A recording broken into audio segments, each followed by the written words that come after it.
Terima kasih Anda masih bersama dengan kami. Pemirsa, hari ini Indonesia memperingati kemerdekaan yang ke-78. Kemerdekaan yang diperoleh melalui perjuangan, tetesan darah hingga pengorbanan nyawa ini hendaknya lebih menumbuhkan semangat generasi penerus dalam memajukan bangsa dan negara. Upacara peringatan HUT kemerdekaan RI hendaknya tidak dimaknai sebagai seremonial semata.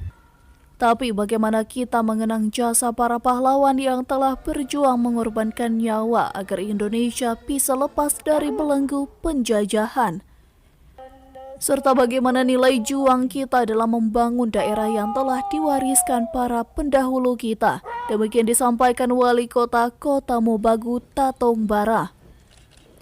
Tatong berharap dengan peringatan HUT kemerdekaan ini dapat menumbuhkan semangat untuk lebih bekerja keras demi kemajuan bangsa dan negara. Karena kita ingin mengenang jasa-jasa para pahlawan yang telah berjuang, telah merebut kemerdekaan untuk kita semua.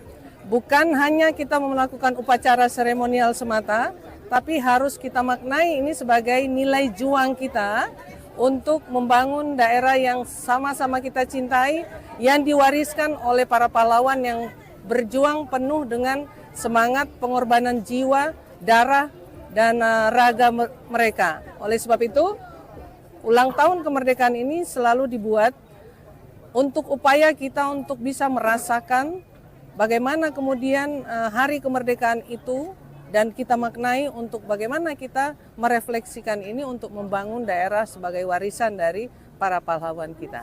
Semoga dengan peringatan hari ulang tahun kemerdekaan ini akan menimbulkan atau membangkitkan semangat kita untuk lebih bekerja keras, lebih memberikan diri dan pengorbanan untuk kemajuan negara yang sama-sama kita cintai. Peringatan HUT kemerdekaan Indonesia ini juga menjadi kali terakhir Tatong Bara bertindak sebagai inspektur upacara dan akan mengakhiri masa jabatan sebagai wali kota Kota Mobagu pada September nanti. Dari Kota Mobagu, tim liputan Kawanwa TV melaporkan.